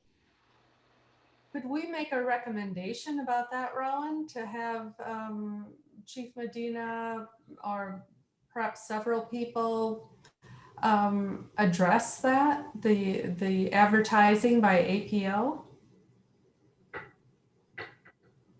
I'm not sure. I mean, I'm not sure that, well, we could make a recommendation. I'm just not sure where it would go. And also, I would say right now, all bets are off until after the hearing. Wouldn't that be right, Dick? Well, I think the the amici are going to bring up the union issue and the union's campaign, and the union's lawyers are going to be there as well. And Browning, I'm sure, Judge Browning, I'm sure, is going to ask the union, and the union lawyers in court have said they support CASA, and that, I agree, seems to be run counter to the recent campaign that the union has sponsored. So it's a difficult position for them to be in, and I'm interested to hear what they say. And I trust that Judge Browning is too. And he'll ask the questions and ask them pointedly. So it's not an answer to the question, and it doesn't give us much comfort, but stay tuned. We'll see. I like the idea of Chief Medina taking a stronger, more vocal position. And I'd love him to do a PSA on that subject. But in my mind, what I've seen of him so far, and I've just seen him speak several times, he tends to have, he has a baseline that he repeats, and that baseline is we got to make a balance between CASA and crime control. And as I've said, I don't think that's a great way of putting it. So I just wanted to jump in real quick. I know that Sure. I think it was Doreen that made a comment as far as not knowing how the union works as far as this project or this campaign by the union went. So there wasn't a vote by the general membership of the union. Normally things like this happen is whoever shows up to the meetings, which usually isn't very many people. If there is a majority of people there that vote on it, and that could be anywhere from 5 to 10 officers who vote on a campaign like this, then it would get passed through. So it wouldn't be a vote that the entire department or everyone who is part of the union who would be voting on, where it would be a majority of the officers and the sergeants and lieutenants of the union. So it's whoever showed up to the meetings at the time and made those votes to have the campaign go through. So not necessarily that it's a representation of the majority of the department, but it was the majority of the officers that showed up at the time. Thank you. I appreciate that explanation. I mean, I guess that almost makes it a little bit scarier because of the the implications it has for all officers. Yes, somebody has said in the chat how she's watching the news about the coverage of crime matters, and it really feels like it's an APD position, and that undermines what we're doing here, what we're trying to do here, what CPCs are trying to do. So therein lies the rub. We are at 7:45. Are there any other comments to make? Go, Edwina. I just want to thank Doreen for being here tonight and addressing her concerns. I value our police officers. I may not always agree with their actions or the results of their actions, but I think Sean Wilby has really gone overboard with this campaign, and I don't appreciate that either. Anyway, I just wanted to thank Doreen for being here. Thank you, Doreen. Thank you. Thank you so much. You're welcome to stay on. It's just a brief police report and a crime report from Commander Brown about concerns and issues in our specific command area of which you reside. Yeah, thanks, Rowan. I'll stay on. I'll probably just take my video off. Yeah. So, Laura, how's crime? Hi, everybody. I'm Laura Trujillo, the Crime Prevention Specialist for the Valley Area Command. And I have the property crimes from 424 to 524 for the whole entire valley. There were 12 commercial burglaries, 19 residential burglaries, 50 vehicle burglaries, 48 auto thefts, 29 recovered vehicles, 1 robbery by carjacking, 6 commercial robberies, 4 robberies by gunpoint, and 2 robberies by strong arm. Are there any questions on that? Busy month. I'm sorry? Very busy month. It was. It seems a bit busier than usual. Are there any specific parts of the command area that was zapped harder than any others?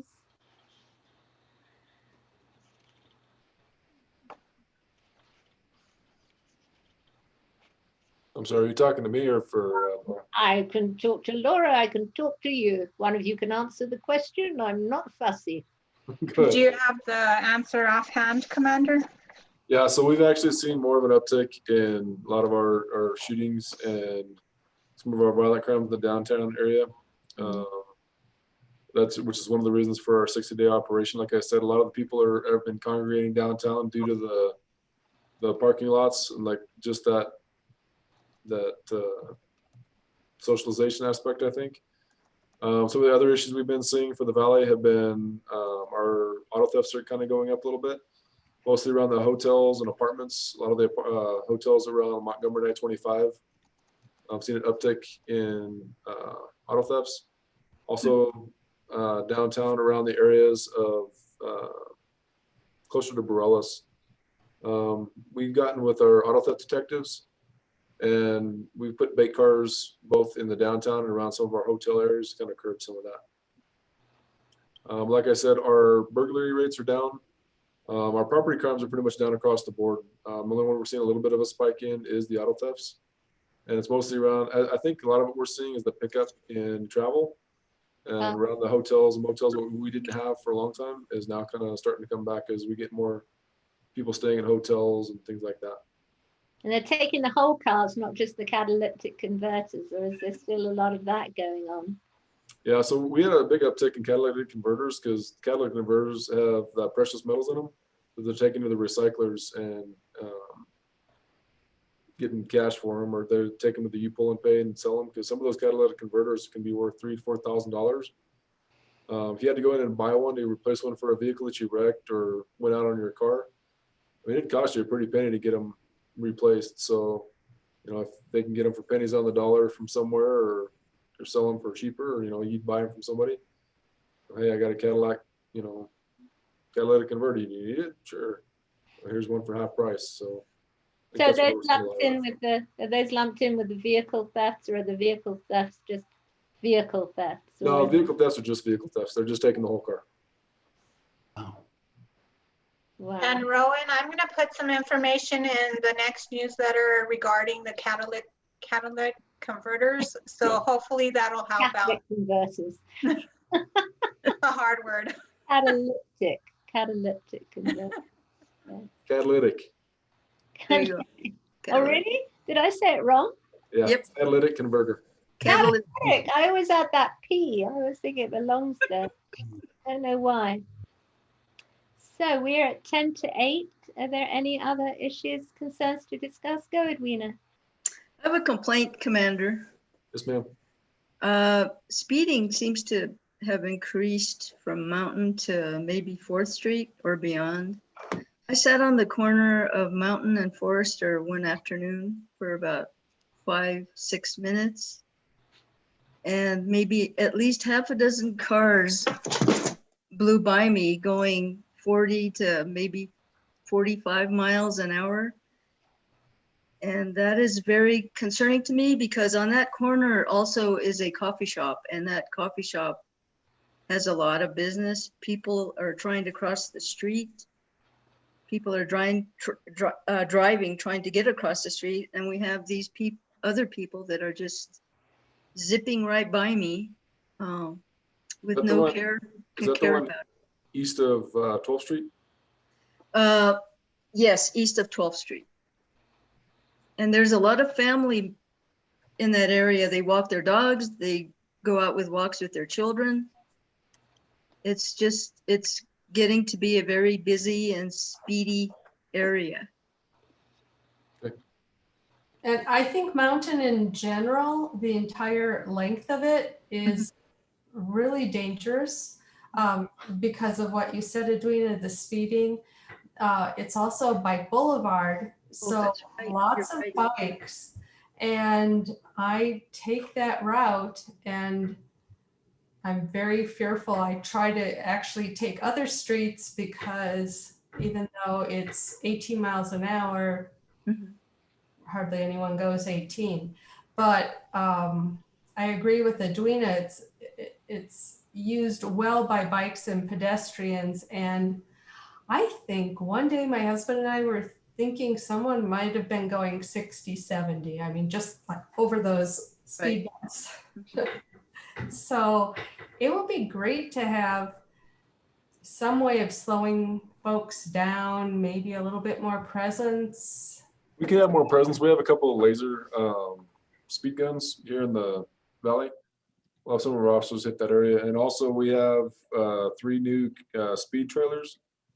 And what they do is they not only show the speed, but it also captures the data of time of day, day of the week, and average speeds, and when the highest occurrences of speeding would be, so we can better kind of enforce it in that area. And I'll have our PSA put one out this week somewhere along the mountain.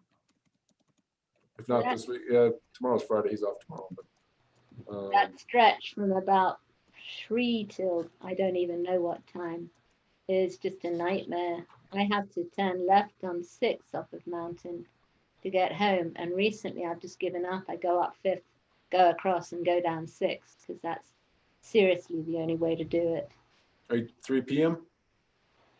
That's more like about 5, but I've been on Mountain at about 3 p.m. and it's already starting to get pretty crazy. And I think with all the traffic now that's there, because it is a handy shortcut, the bicycle boulevard part of it is very risky. Yes. I mean, because you're supposed to stay 6 feet away from a cyclist. And on Mountain, that's pretty much, I would say, out of the question. I can't imagine being able to do that on Mountain. It'd be nice to have, left turn, right turn signals, things like that, instead of just the regular red, green, yellow lights. But I know that's way complicated and way expensive and probably wouldn't work out, she said philosophically. But at least slowing folks down would really help prevent situations. Thank you for bringing it up. I'll have the officers start to focus on that area. Thank you. Thank you. Okay, is there anything else? There's one thing but I think this is your thing, isn't it, Kelly? Yes, it's a lady who lives there. Yeah, she lives at San Mateo and Menor, running red lights. She found out recently from a friend who'd also had out of time. We have both advised them to wait at red lights for their own safety, as people always run them. Yes, we have a reputation here in Albuquerque to uphold. We should have a big sign saying, "Welcome to Albuquerque, drive at your own risk." Sometimes in some places. Well, if we've reached the end. Okay. I have a question. I have a question for Commander Brown. About a month ago, my wife and I were awakened with what I'm quite sure were gunshots very near our house. We live in Matthew Meadow. And I called 242 cops. I guess my first question is, should I have called 911? But in calling 242 cops and waiting at least 15 minutes, being told, don't hang up, but I didn't want to spend more time then. And I filled out a report online, but I'm wondering, is there a standard for the amount of time it takes for that 242 cops line to be answered? And I'm sure there are times when you would get more calls than at others. But is it adequately staffed, and if there is a standard, is it typically met? I don't know what the standard is for that. I know that we have certain times of the day, especially on our swing shift and later in the evenings when we have the multitude of our calls coming in. So if you look at historically when our calls come in, it's, first thing in the morning when people get up and find that, their car's been broken into or something like that. So we get an influx of calls first thing in the morning. And when they get home, traffic accidents or whatever else during the swing shift hours. And then again, at those later hours when, we have people up to no good shooting guns and everything else. If you have issues and concerns like that, email me, like how long the time took and everything else. I'll get a hold of our communications director, Erica Wilson, and I'll talk to her and I'll get you a better answer to that. I don't want to just spew something out at you, and I want to give something concrete. So do you have y'all have my email address, right? Pardon me? Y'all have my email address, right? Yes. Yeah. Shoot me an email about the day, the time, and everything else, and I'll find out for you. Okay, thank you. Should I have called 911? For a gunfire? Yeah, you should have called 911. Okay, I will next time. Hope there isn't one, but I will if there is. This was a topic of discussion in today's Echo downtown meeting. And those are always good meetings to attend to get that kind of information, those kind of topics. But they said something about, Commander Brown, they said something about there being an app for gunshots. Is that right? Or was I drifting off when they were talking? An app for gunshots? Yeah, what was it, Edwina? Did they say something? There's an app, Shoot Smart or Smart Safe, I can't remember, where if you hear gunshots and you know where they're coming from, I mean, of course, don't approach the person, but if there are gun casings on the street, either call 911 or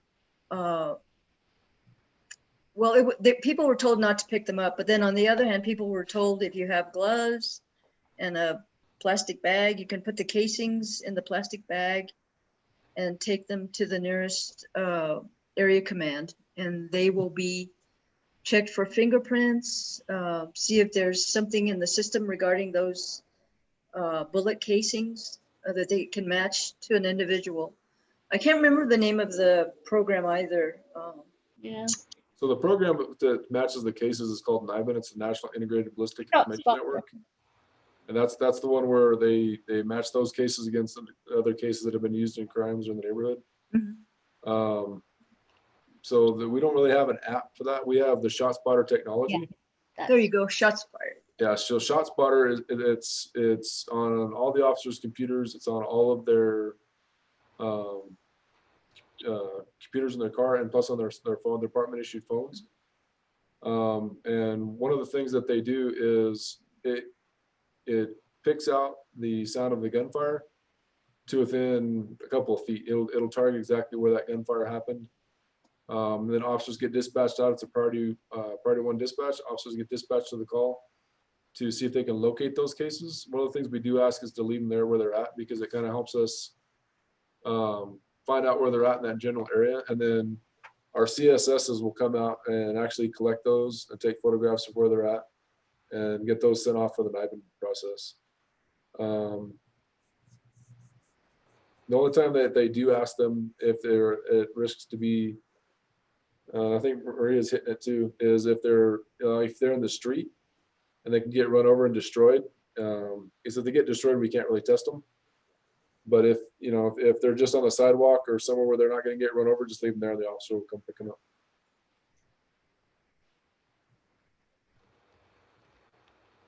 I was on the ECHO meeting today, and Commander's correct. They did say to leave it there if it's in a safe spot where it's not going to be disturbed, and to call it in so we can pick it up. If it is going to be destroyed, like Commander said, on the street, or it's going to fall down a rain gutter or something, get a plastic baggie and put the casing in the plastic baggie, pick it up with the plastic baggie, do not touch it, and just pull the bag over the casing and then have it there for the officer. But also you want to give them the specific location you found the casing at. Does Thank that you. make sense? Yes, thank you. Okay, And Sue. Maria's also in the chat. I don't know if you want to bring her into the panel so she can discuss what was said at the meeting too. Yeah, she had to pay better attention than we did. Maria, do you want to come up for a minute? She's already put a lot of, here she is. Hey guys. Yeah, you were good. You paid attention. We were like kind of, oh I don't know. I listen to every word in these meetings. They're very helpful. I'll start listening to every word, I promise. So no, it was the reason we did a reminder of what to do with shots heard or shots seen and then casings found was because one of the neighborhood associations in downtown had sent out an alert and told people to pick it up and put it in a baggie. So we wanted to just clarify, like, only do that if there is a risk of the casings being damaged or going away. And so the officers instructed, as Laura just said, to use your baggie to pick it up, but try not to, like, I know that when they picked up casings from in front of my house, they used a pen to just slide it into the casing and then drop it into the bag. And so I don't know if that's a better way to do it, but that's how I saw it done. But your goal is to keep the casing in as good a shape as possible for them to use as evidence if there's a way to tie it to another crime. Super, thank you for paying so much attention. Yeah, do you need me to address anything else? No, you're good. You're good. Okay, happy to help. Thank you, Maria. So it is, yeah, I know. It is, Ron, 8 o'clock. What? I have one more thing. Go for it. I'll be brief. No, I just wanted to thank Commander Brown. The PSAs in the Valley Area Command have been so helpful for me when I've had issues or my neighbors have had issues. They've come out. I don't get their names. They've come out and helped us so much in my neighborhood. So I just wanted to let you know that. Thank you for that. There are up and coming officers. We have one of my day shift PSAs now is in the process, I think, to start the August class, and he's going to be a great officer. Right. So I appreciate that. Good. Thank you. And you, Commander Brown, are going nowhere. Established this, haven't we? You're not going anywhere. I'm not going anywhere. Okay, there was a bit of a silence there that made me nervous. No, you're stuck with me. I ain't going anywhere. Okay, good to know. Thank you. Okay, I thought this was a great meeting. I hope everybody else thought it was great too. We need to increase attendance, so spread the word, beat the bushes, let people know that these meetings are happening. I send out notifications to what adds up to about 3,000 people, so obviously that's not effective. So we need to find another way of doing it, of getting notifications out. Maybe once we can go out and about a bit more freely, and maybe when we're in a physical space, we'll have better luck. I guess the assumption that people are home, they just have to sit in front of their computers, it's not a problem. I'm not sure if that's helped us at all. It might have helped other CPCs. But I think CPCs do good and important things, and it means a lot to us that those of you that came and responded to the panel discussion. I hope you enjoyed it. And please, oh, thank you. Great info from Maria on restorative justice. So next month, as I said, we're going to do the deep dive into the monitor's report because it will be after the hearing. I don't know how much information or details we can have, but we can certainly have a discussion about the hearing and how it went. So that we will do. So thank you everybody, and have a good night. Thank you, Rowan and Edwina, for all your work and putting this together. Appreciate it. And Kelly, you too. Yeah, thank you, Kelly. Welcome. He's already had a lot of compliments today. He got complimented left and right at a meeting earlier on. So, you know, he's had his allotment. No, Kelly, you did a wonderful job. Thank you. Thank you. Thank you. Have a nice evening, everyone. Good Good night. night, all.